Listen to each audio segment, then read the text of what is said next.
Hey guys, my name's Luke Sartor. I'm a photographer here in Brisbane, Australia, and I have an interview for you today for my project Immortals with Cassie Ritchie. Cassie is one ball of energy, and we go through how to get the most out of life, how to get the most out of yourself, and how to get the most out of others. Cassie has some great insights, so I hope you enjoy this interview. And yeah, this is my interview with Cassie Ritchie. We finally got the audio after my little She's working? yeah mishap last time. Yeah. What do you do? What do you do, man? I think about the word why a lot, and the answer's always changing.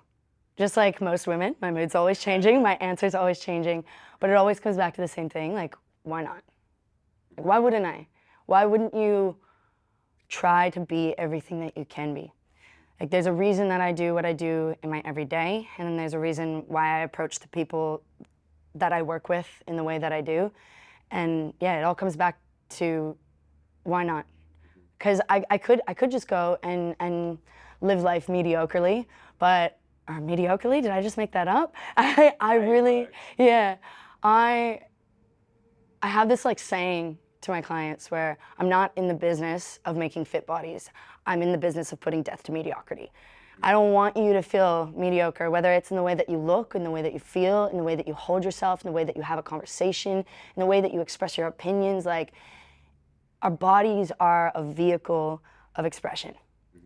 And at this day and age, I think we're coming to understand that our bodies are not what we are, right? This thing that's in us that gets the body up in the morning, that says I'm hungry, that says I want a coffee now, that says I need a day off, that thing in there is using your body. So when I got into fitness, it was always a stepping stone. It's still a stepping stone. I want to find a way to help people feel like, why not? Why not wake up early? Why not see if I can go that one more rep? Why not see if I can take that breath a little bit deeper? Why not see if I can take up a bit more space? Because, like, as much as we say it in the songs, like, you're only doing this once. You're only doing this one time. So, like, when you close your eyes for the last time, you want to know that it counted. Like, you got your money's worth, you know what I mean? Yeah. Like, that's also powerful, and it's no wonder that, is it Jane? Was her name? Yeah, Jane. Jane reached out to me to say that, like, I should contact you. You bring that energy to how do you keep that energy going for every class and every client? People ask me that a lot. They're like, how do you do it? It's like, you just, like, it's so simple, but like, you just do it. No paid sponsorship, but like, you just do it. Like, it's not easy. It doesn't get easier. We have this like romantic idea that life is this like thing that just ends up developing and then click, everything falls into place. Like, we're here to learn. We're here to grow. And when you do hard things out of choice, you're training the body to listen to the mind. And I wish I could patent that, but that's an old Greek saying, is that we put the body through hard things so we discipline it to listen to the mind. It's not a matter of like just being really loud or hype. It's like when I come into a class or when I come in front of a client, for me, it's deep. It's really deep. And when I was younger, that deepness, that too muchness, that intensity was like something that I was always like isolated for. I was the black sheep of my family because I was too emotional, I was too loud. I was isolated at school because I was too intense and I wanted to talk about too deep a conversation. Like, it was always too. And then one day I was just like, screw it. I'm not so special that I'm the only one that thinks this way. Like, I love Cass and I think Cass is special, but I know I'm not the only one thinking like this. So if when I get in front of people, I can unlock the utmost authentic version of myself and just be that and see that person in front of me as like another version of me, as a soul that's in a body trying to figure things out the way that I am, then it just comes out. Like, it just comes out, and they feed off that, you know? And they end up giving it back to me because they get addicted to this feeling of like, oh yeah, I can be the main character. I can do the kettlebell swing like it's the final scene in a Marvel movie, and it's counting on me, you know? Like, it should be that big. You should feel that important in your day, especially in that 45-minute gap that you're choosing for you in your day. You say choosing to do hard things. What's the hardest physical thing that you've chosen to do? Mm. And what's the hardest mental thing that you've chosen to put yourself through? They could be this. They could be the same challenge. That's a really good question. Can I have a think for a second? Yeah, for sure. That's a really good question. The first thing that comes to mind is all of like the sports and the intensity. Is there one in particular? Like there's like training for this event or this period of my fitness journey or this style of training was the most physical hardest? I do think like combat sport, like boxing is physically grueling and mentally grueling as well. But on the physical standpoint, especially as a female, like and guys, like I know they work hard and I know they feel it too, but like as a female, like yo, we menstruate, we go through hormone changes, like we're preparing to create a life, like, and when you're going through these, like there's no excuses, like you just have to do it. And when you're going through these internal shifts, like it's intense. And man, like especially if you've got a history or have ever had a situation where you've been in any kind of, to any level, physical or altercation, like when you get hit in the face, that's intense. And then to be able to keep your calm and try and hit that person back, you know? Coming from a place of love, like I want to hurt you. They're not like that. Yeah, like I'm not trying to kill you, but like, yo, I know you're trying to knock me down, so I have to better you in this moment. That's both physically and mentally a hard thing. But I think I've been through, the reason I've gravitated to this is because this life, it's been very mentally straining. And some of the harder things that I've had to do mentally are what keep me grounded in that physically demanding space. Like mentally, I think if I should have given up. I should have given up. And I didn't. And I see how much stronger I've become because of that, and how much people gain from me because of that, and how much I'm able to open myself and then gain back from people because of those mental hurdles that I've overcome. That's kind of molded my mind and be able to step into the ring or to step into a spar or whatever it is I'm doing and say, this is only gonna last so long. Like there's moments where you thought you were gonna die, Cass. Like you literally like held yourself at night crying, thinking I'm done, you know? This is nothing compared to that, nothing. How did you find boxing? Like the first time? Yeah. Confronting, yeah. Because when I first got into it, it was with my ex-partner, and he was probably like your size, you know, just a big, thick boy, and like we were doing jiu-jitsu and Muay Thai, we were doing all of it, especially in jiu-jitsu, you know, like we would get partnered up because we were the new kids. I'm like 5 foot squat, you know, so all this guy had to do was like lay on me. Yeah. And then immediately all of like the fears as a woman come out and you just start squirming and it's like a panic. And for me, that like flicked a switch where I was like, I never want to be in this situation where I don't know what to do. And I feel like I've just got to lay there. Like I hate it. But like most of the girls that see me for clients have a history of a sexual assault. Like most girls you talk to today have something that they've been through where they have experienced that hopelessness, where they've gotten into a moment and they know, I can't do anything here. Like, I'm helpless. I'm literally helpless. And like, the feeling of when you finally like learn how to, doesn't matter how big the guy is, manipulate another body to be able to protect yourself. Like, I wish I could put it in a juice and sell it as like those ginger shots and be like, girl, you know what? This one's on the house. Like, we all need some, you know? It's, You gotta do it. It's confronting, but man, it's empowering. And it, as aggressive as it is, it really puts a line between push and punish. Like you know when you're punishing yourself in a session because your head starts hurting, your lips are bleeding, your nose is bleeding, you know when you go too far. But like when you're pushing yourself, you learn how to just take it that little bit past that limit, you know? Did you come to boxing through your first partner? Like, did you have a history of combat sports as a kid or anything like that, or like? I was a dancer. I was a dancer. I lived in the world of like softness. I did a lot of yoga. Yeah. I still love yoga. I think it goes hand in hand with combat sport. But a girlfriend of mine actually came over one day and she's like, I've been doing boxing, and I was looking at her body from a dancer's perspective where the focus is what your body looks like. And I was like, she looks so lean, she looks so fit, she looks so strong, but she still looks like feminine, you know, and delicate. but also like I didn't want to mess with her, you know? I was like, I want that. And it started out with like I wanted the physical. And I did it for like a year or two, and I was lucky. I probably stuck to it because my partner jumped in with it with me, because he just wanted to change up fitness as well. So we thought, let's just do this together. We both fell in love for it for different reasons. As I went through it, like my body wasn't changing the way I wanted it to. And then I started to lean into like the mental side of the game. And that's when I started like, you know, talking to myself as I wanted to develop that like inner warrior. I wanted to get that animalistic mindset. And that's like when I started to drop away from that, all those dancer mind conditionings, it was like then my body started to do what I wanted. It was like a reward. It was like you did the hard stuff, so now here's your treat. So like the physical side of dancing would have helped a lot, as in like, you know, having the flow, being able to be loose and not so tense. Like, you know, say bodybuilders kind of boxing struggle with that, whereas dancers kind of boxing would be much easier. But you just find the mental side change. Yes. Not so easy. Yeah. It was like the dancing gave me spatial awareness and like body awareness, balance, all these things that are really important for boxing. I find dancers do tend to pick it up.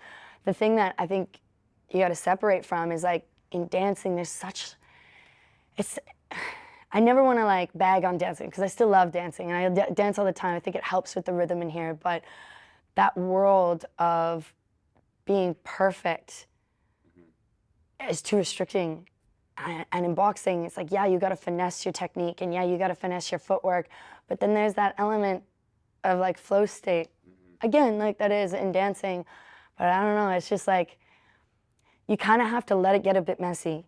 Because like you'll practice this technique and get it so finessed. And then all of a sudden you start doing it and someone's punching you while you're doing it. And it's like, why isn't this landing the way, well, why am I not twisting the way that I usually do? So yeah, you really, like, you gotta be really humble all the time. You gotta always be ready to know that like someone next to you could better you that day, and that's okay, because you can't sit there and cry about it. It's like, if you want to keep going, you've got to learn how did they get the better of me? Where in my mind was I not here today, you know, and in this moment. Yeah. Yes, dancing, like, it's like, yeah, you can, it's a, you know, you're posing, it's a posing sport. It's like, look at me kind of thing. Whereas boxing, you can be as look at me as you want. But once you get in the ring, if you can't back it up. Yeah. Doesn't matter how pretty you are or how good you think you look like as you train or anything like that. Yeah. Yeah, the real proof of work kind of thing. Exactly. And that's what I love about boxing, because people come in and they think like, oh, I just want to get a little like arm workout, and like, dude, no, it's a full body thing. Yeah, my legs fucking burn sometimes. It's brutal. Yeah. People don't understand, and they're like, you know, whether it's something like their legs or like, they're like, oh man, you really have to breathe. It's like, you have to engage with all of it, and there's so much to engage with and that's why boxers like are very disciplined. They'll do these little simple drills over and over and over, so that when pedal hits the metal and your brain can't pay attention to all these singular things, they feel natural, and you can lean into that. You breathe naturally because that's how you've trained yourself to do it over and over and over before this really intense moment. What are you working on at the moment that excites you? And this can be something super like personal kind of thing, like I really want to better my jab, or like I want to do something with my business or something like that, like smaller, or it could be something really big. It's like, no, I want to be lightweight champion of Australia, or so, you know, something really massive. It can be anywhere on that spectrum. I've never had like a desire to like go and get titles. Like I love boxing, but I know that that's not what I was designed to do here. I'm doing that because that's like something I really love to do.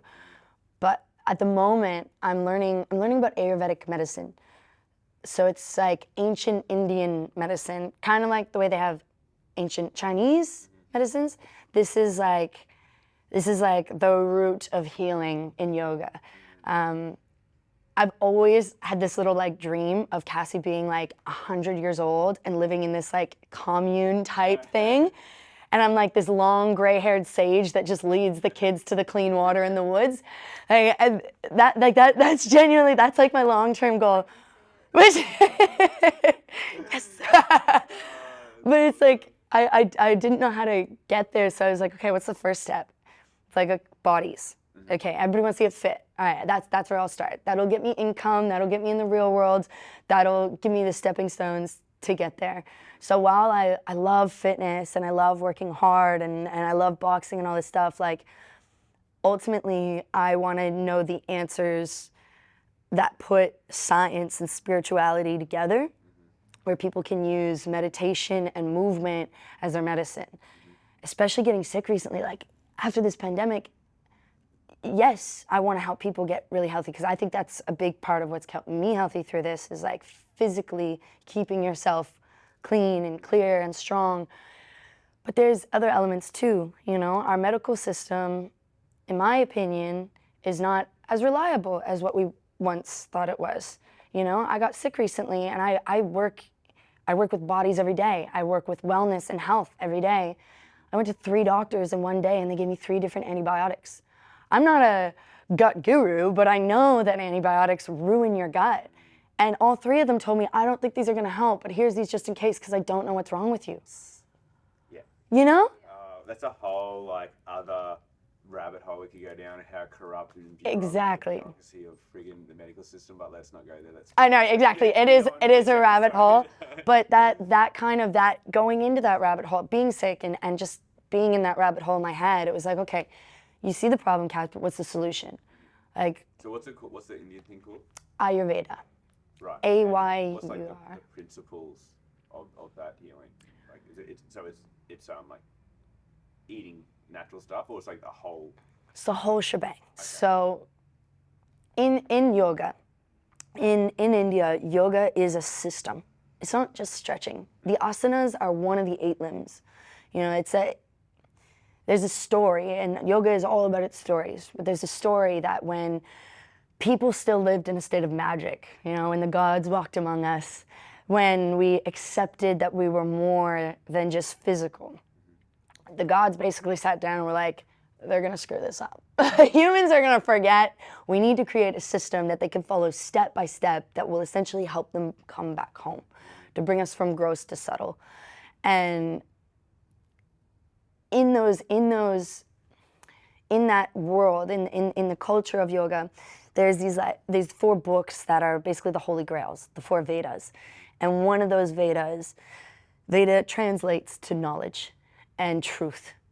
And so one of them focuses on, I think it's like the cosmos, mathematics, the body, and then medicine. I could be wrong there because I'm still learning, but the medicine one is Ayurvedic medicine. It's how we heal the body through herbal remedies, whether it's topical or eating them, keeping the body clean through diet, having a specific diet that interacts with every level of our system, from the endocrine system to like our sympathetic nervous system to like, it connects it all.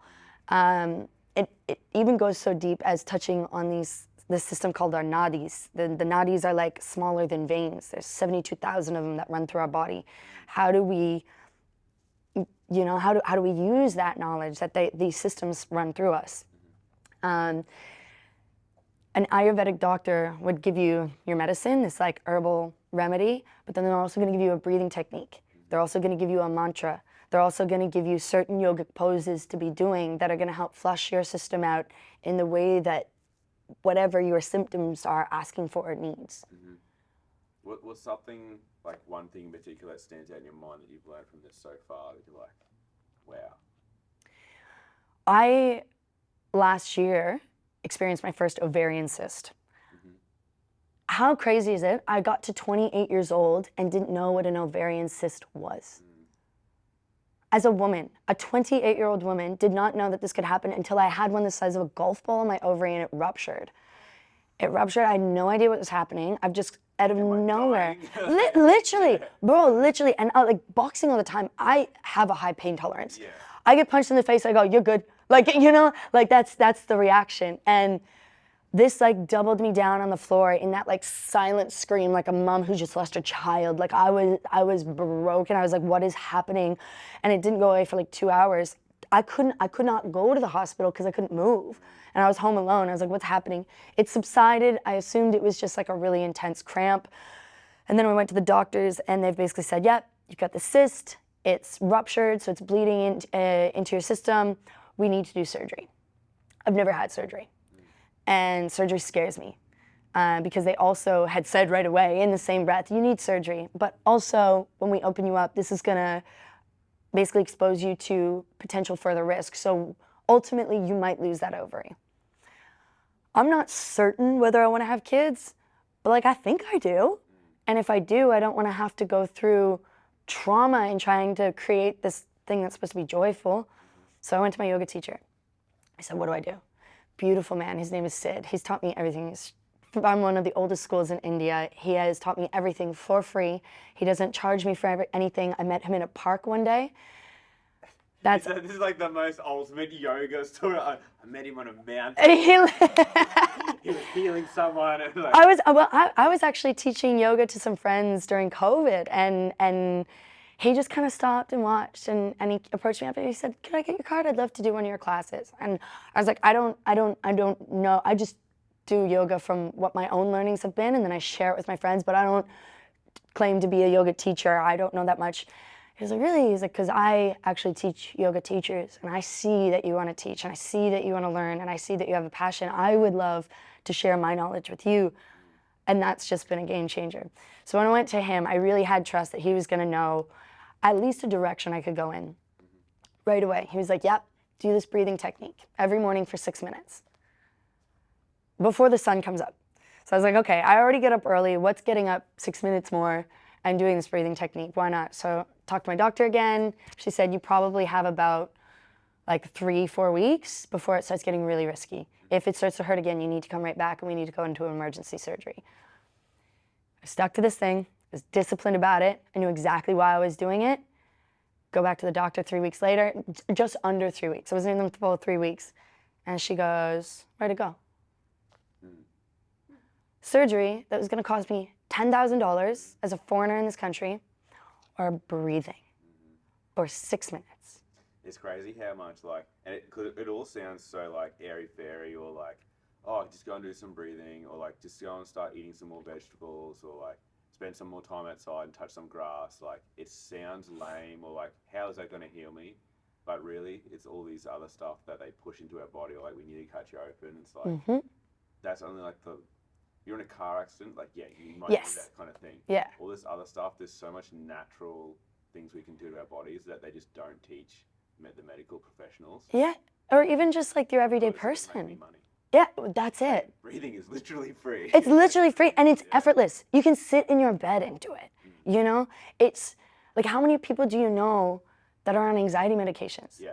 Depression, depression pills. Like, and don't get me wrong. I think that there is a place for everything. I think there's a place for Western medicine. I do, but I think we lean on it because we've gotten the first protocol instead of the last. Yeah. How is it that like we don't, like, we'd rather take a pill whose side effects are endless. We'd rather ignore what the side effects could mean because we know, oh, well, if a side effect pops up, I'll just take another pill. But you're shortening your lifespan, you know, like and not even just that, man, like you just look around and like people are tired. Like they're tired. And in this industry, like you see people at such a vulnerable state. You see lawyers, you see doctors, you see teachers, you see, you know, everybody. And they all come in and there's just this little like, in everybody. And it doesn't take them much to just give them that little bit of a spark where you start asking them those deep questions. You start asking them why, you know? And they come to life, and you start like kind of making them, I've embraced that I make people a little uncomfortable. I'm cool with that. If I'm gonna make you a little bit uncomfortable in this moment, and it means you're gonna go home, lay in bed at night and go, you know what, you're on your phone scrolling, you know, Cass said, you know, these lights really affect my sleep. Or like Cass said, you know, if I do this little bit of breathing tomorrow, I might wake up with a little bit of less anxiety. Why don't I just try it? You know, what's the shame in trying these things that sound airy-fairy, that sound off with the fairies? Like, simple stuff works, man. Why not just try it? If it doesn't work, okay, then it doesn't work. What do you lose for 6 minutes of breathing a day? Yes. And trying something else. Yeah. And I don't want to, like, so I hear so many people, like when I'll talk to people about yoga, these breathing techniques, and people be like, oh, I tried yoga, not for me. I'm not talking about going to your local Bikram hot yoga class and sweating it out. Like, that's a workout. That's a workout. That's not yoga. That's not, and not, I don't think everybody, I do wish everybody did yoga, but I'm not saying everybody has to do what I've found works for me. I'm just saying, like, I think people have lost their moral responsibility to take care of themselves, to ask questions as to what's actually going to work. If you're going to work every day and you're coming home every night and you're not having enough energy to cook your own meals, if you can heat up your dinner in the oven from frozen, you know, like, maybe that's not the actual point I'm trying to get to, but you know what I mean? Like, if what you're doing is still leaving you unhappy, is still leaving you miserable, like, okay, well, let's just look at, instead of going and trying to add to your medication list, let's just try, let's just try to not drink this weekend. Let's try to not think that Friday, woo, like, problems are gone. Maybe that's the thing that's causing your problems, you know? Like, there's like a comfortability as well with, like, working really hard and hustling, and then on the weekend just messing ourselves up. It's like, when are we being human being, man? We're doing all the time. When are you just being? When's the last time you sat down and just, like, looked in the mirror, had a conversation? Sounds a little crazy, but I do it all the time. I mean, like, I'm always getting feedback about, Cass, you're so happy, you're so this, you're so that. It's because I'm best friends with me. It's because I know when, like, the doctor tells me something, I'm not just, like, listening willy-nilly. I'm also going home and having a conversation in that mirror and saying, does this feel like the right thing? Or doing even more research as to why, you know, why am I listening to the person on the TV? Why am I taking the advice of this influencer? Why, you know? You got to trust yourself to be smart enough to filter through all the crap, because there's a lot of it. What would you tell, if you had younger Cass in front of you, what would you tell your younger self? In my head, I talk to younger Cass every day. I'm one of those people that keeps a little picture of Cass at the end of my bed. I love little Cass because, little Cass went through it. And in my everyday, I talk to her all the time. But I think if I actually had her in front of me, I really don't think I'd say anything. I've thought about so many times, like, what would if I could go back in time and give advice to younger me, I wouldn't. I'd let her do what she's got to do. And if we got that moment, I would just try and look at her. I know that sounds like real cheesy and lame, but, like, I personally, I've just wanted to be seen in this life. And as a kid, all I wanted to be was just, like, seen and given a moment to just be.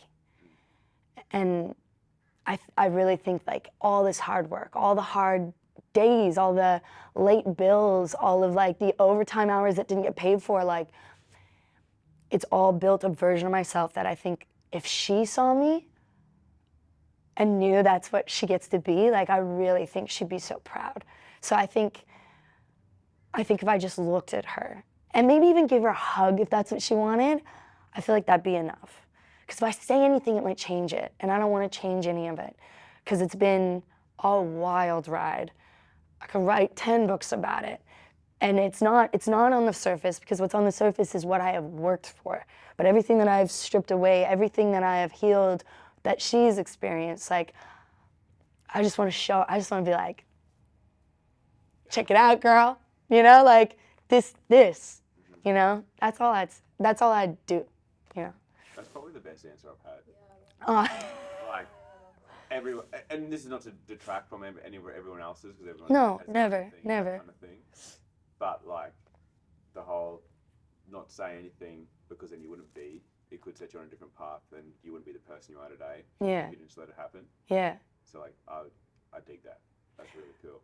Yeah, I've just been lucky. I've had a lot of cool teachers, and the best ones have always said, like, and they never give me advice without asking, but the best ones have always, when the opportunity comes, given me advice and then said, you know, keep doing your life as you do it, don't take this for gold, you know? Just observe and be aware of these things. Still, I'm like looking for that thing that they said, you know, like I can't help it. So I think if I had the chance to talk to Cass, I know whatever I say will affect her. Because I take things on board, man. Like things, like everything means everything to me. You know, how you do one thing is how you do all things. Like that's in every moment. And so, yeah, I think sometimes you just got to be comfortable with letting things be. Yeah, like that moment in Interstellar where he's looking through it. You got to just let it be, because it has to be the way. You got to trust it. Whatever it is you believe in. If you believe in God, if you believe in source, light, if you believe in nothing, that we're just here, you got to believe that we're not just here to struggle and suffer. That the struggle is designed for you to come out the other side stronger. That the difficult times are intricately designed for the tools that you have embedded in you. If you don't believe that, even if you don't believe in any kind of higher power, if you don't believe that you were brought here for a good reason, like you're just gonna live a miserable life. What's the point? Yeah, you're gonna get to that point where everything just looks bleak, and there's nothing worth living for, and like that's just sad. Jordan Peterson, I love him. He says it all the time. Life is tragedy, but it doesn't need to be hell. You know, it doesn't need to be weighted and broken. You can look at the difficulties and say, okay, where do we go from here? You know, like what character do I want to be on the other side of this event? Even if it kills you, what do you want your story to say? Not what other people say about you, what you know you contributed, you know? Yeah. I want you to introduce yourself. So like everyone sees as like, no, you're Cass, the boxing trainer, the fighter. But that's not who you are. There's a reason that you're successful at these things, and it's because of your beliefs. So I want you to introduce yourself, but instead of saying like, I'm Cass, I'm a trainer, there's like that Cass, and I believe, or in whatever way that you want to say it. Immediately my head goes to all these like little cheeky responses. Can I go real Cass down the rabbit hole? You do you. All right. I'm just joking. No, I would say, yeah. Hi, I'm Cass, and I believe that I'm God in drag. You did say that to me. I like that. Yeah. It's God, one of my. I forgot that saying. It's one of my favorite sentences, and it links in with that. How you do one thing is how you do all things. Like every conversation you have is a conversation with God in drag. It's just trying to trick you. And again, you don't have to think about God in that religious kind of way where it's up in the sky, some man or some person, but it's the thisness, you know? It's the energy in the air between two conversations. It's the feeling you get when I say the word love and it hits your ears and that flood of experiences and emotions overcomes you, you know? And I love that saying, but I can't believe it until I believe it about myself as well. That when I feel called to tell my friend how I'm feeling about watching their habits, or when somebody asks me what my thoughts are on something, I gotta remember, like, oh yeah, I'm a little piece of God too, and I'm here with the Creator's energy, like not just guiding me forward, but like cheering me on. Like God's got my back. Like God, the whole Christian, you know, He made us in His image. I don't think it's a he, and I don't think it's a person, but I think that we are replicants of what that creative energy is.